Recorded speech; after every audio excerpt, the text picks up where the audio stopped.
पिछले कुछ दिनों से उदयपुर शहर के अंदर प्रेस कॉन्फ्रेंस वॉर चल रही है दो ग्रुप्स के बीच में, सुराणा और झालास। मामला 100 बीघा जमीन का है। नहीं, दरअसल अगर मान लो देखें तो मामला बड़े होटल्स ग्रुप का है, जो अरावली की पहाड़ी का सीना खोद कर वहां पर 5 सितारा होटल जिन्होंने बना दिए, होटल बना दिए, रिसोर्ट बना दिए। उस वक्त जब ये रिसोर्ट या होटल बन रही थी, उस वक्त प्रेस, जिसके अंदर मैं भी शामिल हूँ, प्रशासन, पुलिस या जितने भी जिम्मेदार हैं, सब के सब उस वक्त ताली थाली बजा रहे थे और पहाड़ों के बीच में आलीशान 5 सितारा रिसोर्ट बनकर तैयार हो गया। मेरे या आपके लिए नहीं, देश के उन गिने चुने रईसों के लिए, उन विदेशियों के लिए जो हमारी अरावली की हरी भरी पहाड़ियों की बैंड बजाने वाली इस रिसोर्ट के एक रूम के झरोखे में बैठकर कॉफी की चुस्की लेते हुए कहते हैं, oh darling, what a beautiful place, what a beautiful morning between hill, what a beautiful view, ये कहते हैं। और ये सब होता है उन गरीब आदिवासियों की ज़मीन पर। उन पर कब्जा कर लेते हैं, औने पौने दामों में ख़रीद लेते हैं और सरकार में बैठे जो नुमाइंदे हैं, इनको सारी परमिशन दे देते हैं, पहाड़ों का सीना चीरने की परमिशन और जितनी भी परमिशन है वो सब के सब देते हैं। होटल के रास्ते में अगर मान लो कोई नदी नाले भी आ रहे होते हैं तो उस पर पुल बनाने की भी परमिशन उनको मिल जाती है। यहाँ तक कि सारी नियमों की पोटली बनाकर अफसर अपनी अलमारी में रख देते हैं और नियमों के विरुद्ध ये रिसोर्ट के मालिक व्हाट ए व्यू कहने वाले विदेशियों के लिए एनीकेट काफी ऊंचा बनाकर, नियमों के विरुद्ध ऊंचा बनाकर और उसको पाट देते हैं, नदी को, नाले को। तो मामला उस 5 सितारा होटल या रिसोर्ट का है जो अभी आईटीसी मोमेंटो के नाम से संचालित हो रही है। लेकिन खैर उसको कोई फर्क नहीं पड़ रहा, वो आराम से संचालित हो रही है। इधर प्रेस कॉन्फ्रेंस की जो वार मैंने आपको बताई कि प्रेस कॉन्फ्रेंस वार चल रही है, वो दो ग्रुप के बीच में 100 बीघा जमीन को लेकर चल रही है। एक है सुराणा और एक है झाला। बात पूरी करेंगे, पूरा मामला बताऊंगा और साथ में जो मैं समझा, जो मेरे पास में कागज़ हैं, अखबार, खबरें वगैरह, उन सब को लेकर जो बात निकलती है उसकी बात करेंगे। तो सबसे पहले आपको समझा दूं कि ये उदयपुर के पास ही कैलाशपुरी के आगे राया गांव का मामला है। राया गांव वैसे तो राजसमंद में आता है, लेकिन उदयपुर के काफ़ी नज़दीक है और उदयपुर झीलों की नगरी, यहाँ कुदरत की काफ़ी मेहरबानी है। कुदरत ने यहाँ बहुत जी भर के नवाजा है और इसलिए दुनिया के सारे बड़े होटल ग्रुप्स अपनी 5 सितारा होटल रिसोर्ट वो यहाँ बनाना चाहते हैं और बना भी रहे हैं और आगे बनाएंगे भी। हम उनका कुछ भी नहीं उखाड़ सकते क्योंकि लोकल प्रशासन तो खैर छोड़ो, उनके बस की बात ही नहीं है। ये सारी परमिशन जयपुर, दिल्ली और जाने कहाँ कहाँ बड़े बड़े जगह से लेके आ जाते हैं, ऊंचे कनेक्शन होते हैं ऐसे।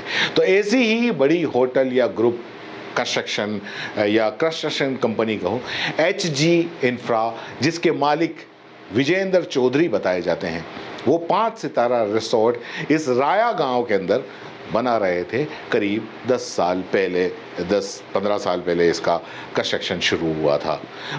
और अब क्योंकि अगर इतना बड़ा रिसोर्ट बनाएंगे जो कि सैकड़ों बीघा के अंदर बनना है, हर अरावली की पहाड़ियों के बीच में बनना है, तो इतना बड़ा रिसोर्ट बनाने के लिए सैकड़ों बीघा ज़मीन, भैया ये अपनी जेब से या अपने घर से तो लेके आएंगे नहीं। ये ज़मीन या तो सरकारी होती है या फिर उन गांव वालों की, उन गरीब आदिवासियों की होती है जो इस पर खेती करते हैं। और इसीलिए कुछ और भी इन ज़मीनों के मालिक होते हैं।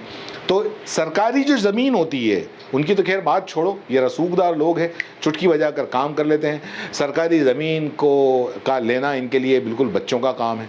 रही बात आदिवासियों की ज़मीन की, तो जिस पर वो खेती करते हैं, तो उसके लिए वो कुछ स्थानीय प्रभावशाली लोगों को साथ में जोड़ लेते हैं और उनको कह देते हैं कि भैया ये सारी ज़मीन हमको चाहे ख़रीद के दो, कब्जा करके दो, लेकिन हमको दो। उन प्रभावशाली लोगों के भी वारे न्यारे हो जाते हैं, करोड़ों का मामला होता है। और अगर आप ये सोच रहे हैं कि वो प्रभावशाली लोग भूमाफिया होते हैं तो भैया आप गलत सोच रहे हैं। आजकल दरअसल भूमाफिया वाफिया कुछ नहीं होता, आजकल सब बिजनेसमैन हो गए।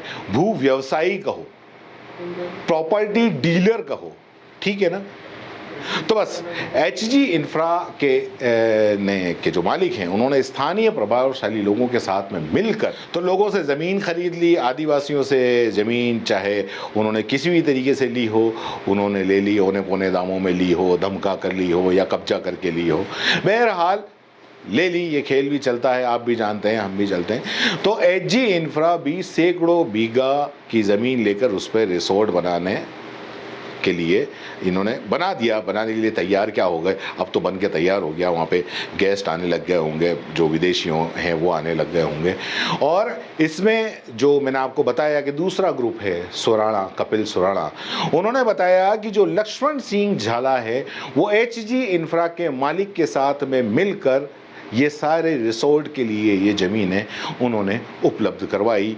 या कुछ इन्होंने कागज़ भी बताए कि उसके अंदर कुछ जो ज़मीन की हिस्सेदारी है वो लक्ष्मण सिंह झाला की भी है, यानी कि जिस पे रिसोर्ट बना है उस पे। और इन्हीं में से जो महेंद्र सुराणा है, कपिल सुराणा, महेंद्र सुराणा, उनकी ज़मीन भी वहीं पर है, बिल्कुल रिसोर्ट के पास में, करीब 100 बीघा।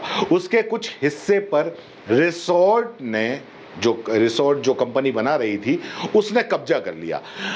जो रास्ता था वो महेंद्र सुराणा की ज़मीन से होकर निकाला, और तो और जो रिसेप्शन या चेक पोस्ट जो भी उसको कहो वो भी सुराणा की ज़मीन पर आधा से ज़्यादा बना दिया।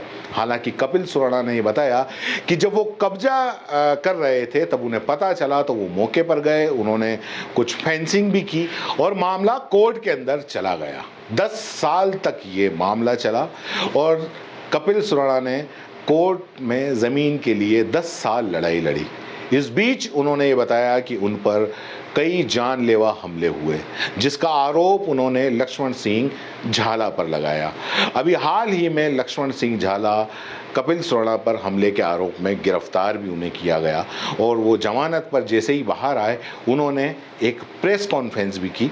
उस प्रेस कॉन्फ्रेंस के बारे में भी कुछ बात करेंगे, लेकिन पहले कपिल सुराणा वाली कहानी को पूरी कर लेते हैं। तो इस ज़मीन के मामले को लेकर कपिल सुराणा ने बताया कि उन पर कई बार जानलेवा हमले हुए, जिसकी हर बार एफआईआर लिखवाई गई, जिसकी कॉपी उनके पास में है और जो उन्होंने हमें भी उपलब्ध करवाई। इधर कोर्ट का फैसला आया अक्टूबर 2023 में। जो कोर्ट में कपिल सुराणा ने जो केस किया था उसका फैसला आया कि महेंद्र सुराणा और कपिल सुराणा की जो जमीन है ये कोर्ट ने मान लिया कि हाँ, जिस पे कब्जा किया गया है वो इनकी जमीन है। और स्थानीय प्रशासन को ये आदेश दिए कि जमीन का डिमार्केशन किया जाए और ये देखा जाए कि कहाँ कहाँ कितनी जमीन के ऊपर कब्जा किया गया है। महीनों तक ये मामला चलता रहा, डिमार्केशन होने नहीं दिया।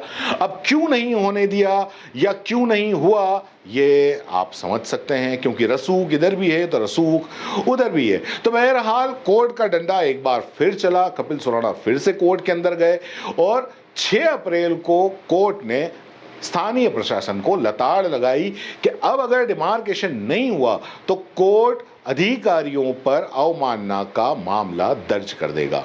कोर्ट जब सख्त हुआ तो अधिकारी चुस्त हुए और मौके पर जाकर उन्होंने डिमार्केशन किया, जिससे साफ लगता है कि रिसोर्ट ने कपिल सुराणा की काफ़ी ज़मीन के हिस्से पर निर्माण किया है, उसको कब्जाया हुआ है। रिसोर्ट का जो आधा रिसेप्शन है वो सुराणा के हिस्से की ज़मीन पर बना हुआ है। इस पर कपिल सुराणा ने प्रेस कॉन्फ्रेंस के अंदर ये भी बताया कि जोधपुर उच्च न्यायालय में किए गए वाद दायर किया था तो उस पे मुझे मेरा हक देने का निर्देश दिया, जिला प्रशासन को दिया। माननीय न्यायालय ने निर्देश की पालना में प्रशासन द्वारा मेरी ज़मीन की सीमांकन करवाया गया, जिसमें यह स्पष्ट हो चुका है कि अब रिसोर्ट में जाने का कोई भी रास्ता नहीं है। आईटीसी मोमेंटो रिसोर्ट है, उसमें प्रवेश का मार्ग, पुलिया का कुछ हिस्सा और पार्किंग और रिसेप्शन का आधा हिस्सा मेरी जमीन पर निर्मित किया गया है। इस कारण मुझ पर लगातार दबाव बनाया जा रहा है कि मैं अपनी पुश्तैनी जमीन को छोड़ दूं। आज मेरे 10 वर्षों के अथक प्रयास से प्राप्त हुए परिणामों से बौखलाए हुए विजेंद्र चौधरी और लक्ष्मण सिंह झाला द्वारा मुझ पर एक पखवाड़े यानी कि 15 दिन के अंदर 2 बार जानलेवा हमले किए गए। जिन भूमाफियाओं ने अपने आप को गरीब का मसीहा एवं सुख दुख में गरीब का साथ देने वाला स्वयं भू घोषित किया है, यही नहीं, कपिल सुराणा ने यह भी बताया कि भूमाफिया लक्ष्मण सिंह झाला जो सार्वजनिक रूप से ये बयानबाजी उनके द्वारा की जा रही है कि उनका रिसोर्ट मालिक विजेंद्र चौधरी या उससे संबंधित किसी भी व्यक्ति से कोई भी व्यवहार नहीं है, तो फिर 450 बीघा भूमि रिसोर्ट मालिक के साथ में क्यों खरीदी? बिना जान पहचान के तो खरीद नहीं सकते। कागज़ उनके पास में इस बात के सबूत हैं। तो ये भूमि या तो आदिवासी पर अत्याचार करके उन्हें या फिर डरा धमका कर हड़प रहे हैं, या आप गरीबों के मसीहा नहीं हैं, ये कपिल सुराणा ने कहा। अब इधर कपिल सुराणा पर जो जानलेवा हमले में जो गिरफ्तार जो लक्ष्मण सिंह झाला हैं, वो 2 दिन के बाद में वापस जमानत पर बाहर आए और बाहर आते ही वो समाज के साथ यानी कि राजपूत समाज के साथ में उन्होंने प्रेस कॉन्फ्रेंस की। आजकल वैसे ये ठीक है कि अपना कोई भी निजी स्वार्थ हो, निजी काम हो, फटाक से समाज को साथ में ले लो, काम हो जाएगा। समाज के जिम्मेदार लोग भी झंडा लेकर आ जाते हैं, निकल पड़ते हैं बिना ये जाने क्या सही है या क्या गलत। तो बहरहाल लक्ष्मण सिंह झाला ने भी प्रेस कॉन्फ्रेंस की क्षत्रिय महासभा के साथ में मिलकर, और उन्होंने भी कपिल सुराणा पर आरोप लगाए। तत्कालीन जो शहर विधायक थे और अभी हाल ही में जो असम के राज्यपाल हैं गुलाब चंद कटारिया, उन पर भी आरोप लगाए, और साथ साथ डीएसपी जितेंद्र आंचलिया पर भी आरोप लगाए कि ये कपिल सुराणा के साथ में मिलकर एनकाउंटर करवाना चाहते हैं।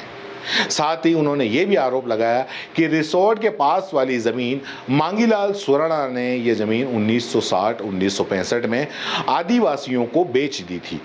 होटल बनने के बाद सुराणा के मन में लालच आया और अब वो ज़मीन को हड़पना चाहते हैं। वैसे कोर्ट में ये मामला जब गया तो मैं आपको फिर बता दूं कि कपिल सुराणा इस मामले में जीत गए, जिसके बाद में कोर्ट ने डिमार्केशन करवाया और कपिल सुराणा ने बताया इस आरोप के बारे में अगेंस्ट में उन्होंने कहा कि जो ये बेचने का आरोप लगा रहे हैं, तो बता दें कि 100 बीघा ज़मीन हमारी ये पुश्तैनी ज़मीन है और उसमें से कुछ हिस्सा हमारे दादाजी ने हिजारी पे यानी कि खेती के लिए किसी किसान को ठेके पे उस वक्त दिया था। हिजारी पे देते हैं, आपको पता होगा। अब इधर रिसोर्ट वालों ने एक कांड और कर दिया। जो एनीकेट जो था नाला, जो प्राकृतिक नाला था, उस एनीकेट को ज़रूरत से ज़्यादा ऊंचा कर दिया, जिसके जो आगे के जो कुएं हैं, क्योंकि एनीकेट में पानी भरता है, नाला आगे तक जाएगा, कुएं सारे रिचार्ज होंगे, तो आगे तक कि जितने भी कुएं हैं वो सारे के सारे सूख गए, क्योंकि एनीकेट ऊंचा करके इनको इधर पानी का लेवल बढ़ाना था, जिससे होटल का व्यू और ज़्यादा अच्छा हो सके, आने वालों को अच्छा लग सके। बहरहाल प्रेस कॉन्फ्रेंस की जंग अभी भी लगता है कि जारी है, जिसमें सुराणा के पास में काफ़ी सबूत हैं अपनी ज़मीन होने के। ये भी बताया कि झाला पर 27 मुकदमे हैं और वो इसको जातिगत संघर्ष की तरफ मोड़ रहे हैं। कपिल सुराणा ने यह भी बताया कि मेरे ऊपर जानलेवा हमले करवाए जा रहे हैं, अगर आगे मुझे कुछ भी हुआ तो उसकी सारी जिम्मेदारी लक्ष्मण सिंह झाला और विजेंद्र चौधरी की होगी। तो बहरहाल इसमें कहानी और भी काफ़ी कुछ है, आगे आपको बताते रहेंगे। मामला वैसे सीधी सी बात है, करोड़ों की ज़मीन का है, अरबों की ज़मीन का है। सुराणा कैपेबल थे तो उन्होंने 10 साल लड़ाई लड़ी और अपने कब्जे की जो ज़मीन थी, अपनी पुश्तैनी जो ज़मीन थी, उसको कोर्ट के अंदर साबित कर दिया। लेकिन क्या यही अगर मामला किसी आदिवासी की ज़मीन के साथ में होता तो क्या वो इतनी लंबी लड़ाई लड़ सकता था? क्या वो बड़े रसूखदारों से लड़ सकता था, उनके सामने खड़ा रह सकता था? जवाब है नहीं। क्योंकि गरीब का कोई धनी धोरी नहीं होता, उसको डंडे और रुपयों के जोर पर उसको उस ज़मीन से बेदखल कर दिया जाता। तो खैर, उदयपुर स्मार्ट सिटी है, झीलों की नगरी है, दुनिया के होटल्स के जितने भी ग्रुप हैं, बड़े बड़े ग्रुप हैं, रिसोर्ट के बड़े बड़े ग्रुप हैं, उनकी नज़र यहाँ की वादियों पर है, खूबसूरत वादियों पर है। वो ग्रुप्स आएंगे, आदिवासियों की ज़मीन पर, सरकारी ज़मीन पर साम दाम दंड भेद से कब्जा जमाएंगे, अपनी 5 सितारा होटल बनाएंगे। वहाँ आप जाना तो बहुत दूर की बात है, अगर उस रास्ते में अगर आपका घर भी है तो आप उस रास्ते से नहीं जा पाएंगे। और हाँ, वहाँ वो ही विदेशी और पूंजीपति मौज उड़ाएंगे, आलीशान रूम के झरोकों में बैठकर कॉफ़ी पिएंगे और कहेंगे, darling, Udaipur is such A beautiful place. तो फिलहाल के लिए इतना ही, फिर मिलेंगे आपसे। जय हिंद, जय भारत।